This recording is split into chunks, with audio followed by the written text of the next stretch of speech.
Ay, kayo pala yan.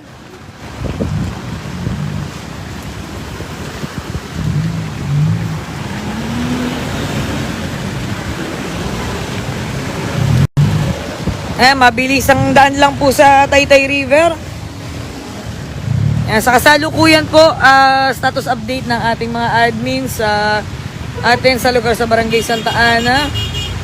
4 na schools ay medyo may tubig na po sa loob ng compound. At syempre medyo mataas din yung... kaya? Kailan ka pa nakauwi? Kagabi lang. Oo, buti nga, safe kayo nakauwi. Okay na yun. At least makapagano. Kunin nyo na yung mga ano dun. Alisin Ano yung mga listing? Monitor kami dito sa tubig. Okay. Sige po. Para ano na tayo. Game on na. Hello po, magandang hapon po. Mag-iingat po tayo sa mga nasa bahay. Kung wala naman po mga importanteng gagawin, manatili na lang po sa bahay. Magkakasama po kami at kakatapos lamang po sa Brigada Eskwela na handog po ng ating Municipal Mayor Alan De Leon. Mayor, hello po. At umikot kami sa ilang mga areas. Naghati-hati po kami. Nila Mayor, nila Kaprasel, mga konsi. At namalaman kung ano na po yung mga bawat status sa bawat areas. Lalo na sa mga binabaha. At sa Barangay San Juan, nakita ko nag-post na si Kaprasel. Meron na silang mga evacuees sa taas ng tubig ngayon dito sa Taytay River. Mukhang talaga. Pati yung mga nasa gilid po natin ng ilog. Kailangan po natin i-monitor lagi. Boss! Tawid ako dito para makita po ninyo yung direction na papunta ng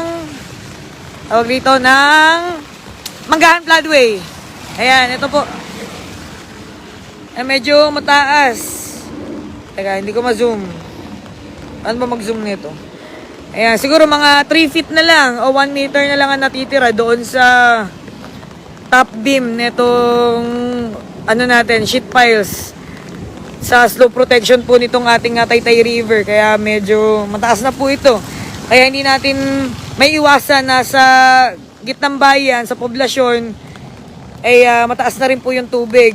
Ang nakita po doon sa gauge na nilagay po natin sa flood water level gauge na pinintura po sa mga poste ng mga streets sa may tapat ng barangay.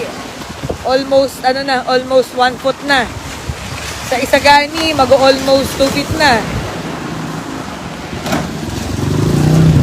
Dito naman po sa Highway 2000 sa Permina, medyo nabati ng konti. Siguro dahil nga talaga biglang tumaas ang tubig sa Taytay River. Kaya hindi na rin naiwasan na mapuno yung hinukay po ng ating municipal engineering na daluyan ng tubig baha noong dito sa boundary ng Barangay Santa Ana sa Highway 2000 Phase 2. Kamusta po naman sa inyo? Baka po meron din kayong gustong i-report at pwede po natin mapagtulong-tulong at mabigyan po ng idea ang mga kabarangay at kababayan natin sa mga passable at non-passable na po na mga areas. Opo. Ay, asawa po ta? Kolilyo. Sige, status, standby lang ha. Okay, magpa-post ako na naka-standby lang tayo for monitoring. Okay, sige. Kanina po kasi supposed to be, pasensya na po. Supposed to be ang ating anti-rabies vaccine sa Akbay, Purok 5 sa Lupang Arenda. Kaya lang, minarapat po natin na i-postpone. Unang-una, malakas ang ulan.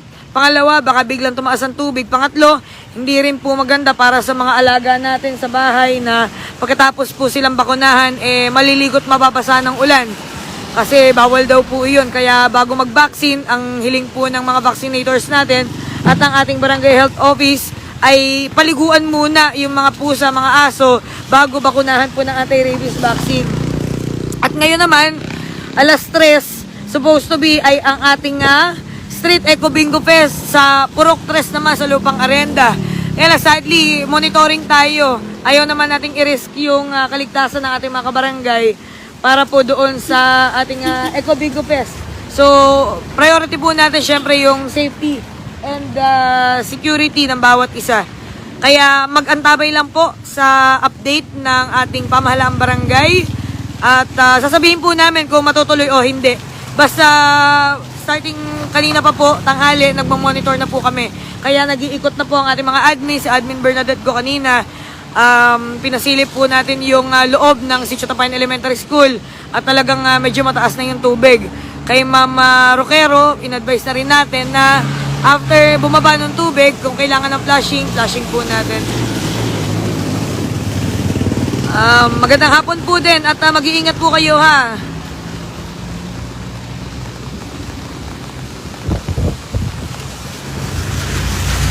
Po, medyo maulan talaga.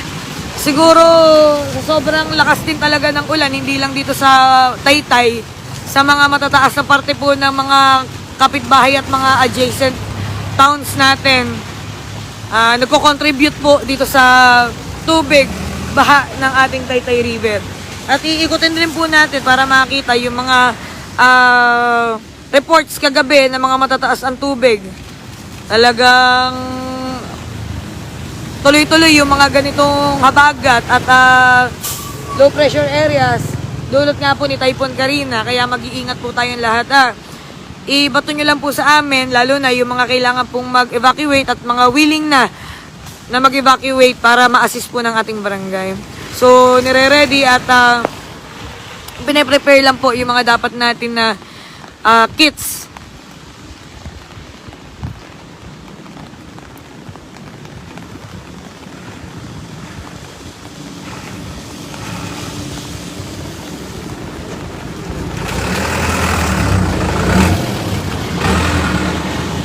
Alam ko sa mga lugar ninyo, medyo nakakaranas na rin kayo ng mataas na tubig. Kaya mag-iingat po tayong lahat Sa looban ng ilang-ilang, baha na rin. Opo ate, yung Maningning Creek po ay mataas na po yung tubig. Apaw na po. Vicinity po ng Barangay Santa Ana ay submerged na po sa tubig.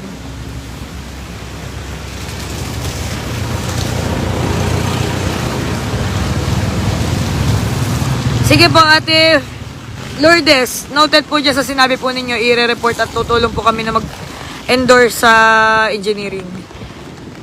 Ayan, medyo hindi pa po bumababa. Pero nakikita po natin, mabilis naman, tuloy-tuloy yung daloy. Ibig sabihin, nag-pa-flash out doon po sa Manggahan Floodway. Pero hindi lang din ganun kabilis. Kaya sana magtuloy-tuloy na po na ganito na lang kahina ang ulan para bumababa na rin po yung level ng tubig sa kagitnaan po ng bayan. Ayan, sa mga kasama po natin sa barangay, mag-iingat po tayo. At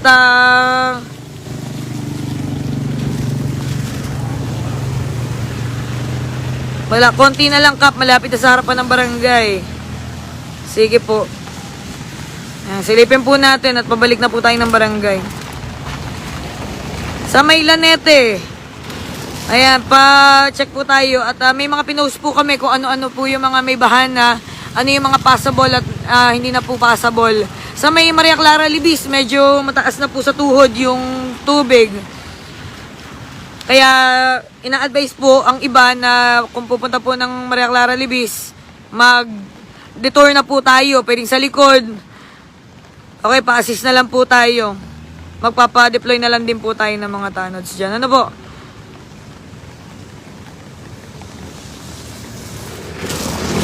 Ate Cherry, yan, sa mga nakasama po natin kanina sa Nutrition Month Celebration, congratulations po sa inyo. Kahit na malakas ang bugso ng ulan, hindi napigilan talaga yung programa para sa mga kabataang Taytayenyo. Yan po, di ko na kayo masyadong aabalahin.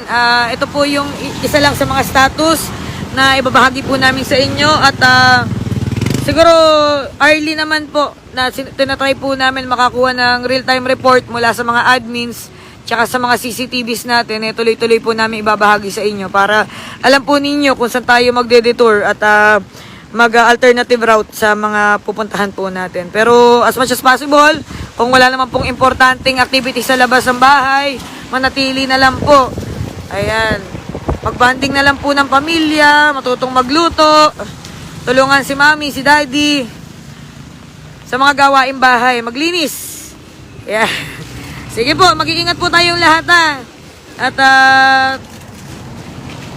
mag-forward lang. Hello din po kay Konsehal Papo Cruz na katuwang po ng ating pamahalaang bayan ni Mayor Alan na nagbabahagi po ng assistance sa ating mga school heads para po magamit itong ating Brigada Eskwela Week.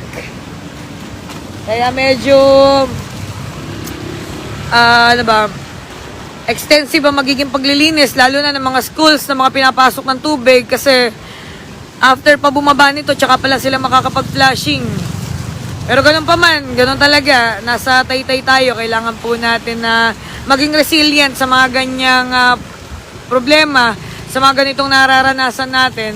Pero hindi naman po tumitigil ang pamahalaan na linisin at maging bahagi po ng paglalim at paglapad ng mga ilog at sapa natin. Hello mga poblete, yes po, mag-iingat po.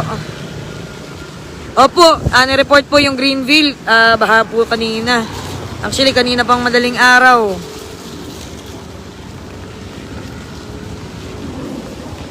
Opo, ayan, mapalad din po ang Barangay Santa Ana. Nanalo po tayo na champion sa ano po natin, cooking competition ng MNAO, Municipal Nutrition Action Office. Sa panguna po ni Sir Eman Matela. Ayan, thank you po at congratulations sa mga... Oh, saan galing? Sinil... Naku po, buti na lang. Buti. Andun pa sila kuya, ano? Okay. Thank you, kay Miller. Sige. Wala na problema doon sa pagbabado. Okay. Kami naman po. Kaya nga ba, pag magpapaturing kami ng ano sa inyo, Ako, mag-hi ka muna kay Benero. Nag-iikot din ng Municipal Engineering. Okay po. Sige po. Ingat kay Benero. Yan, sige po, sa inyo pong lahat. Ako, pabalik-balik. Kaya mag-iingat po at stay safe sa ating lahat. Bye po!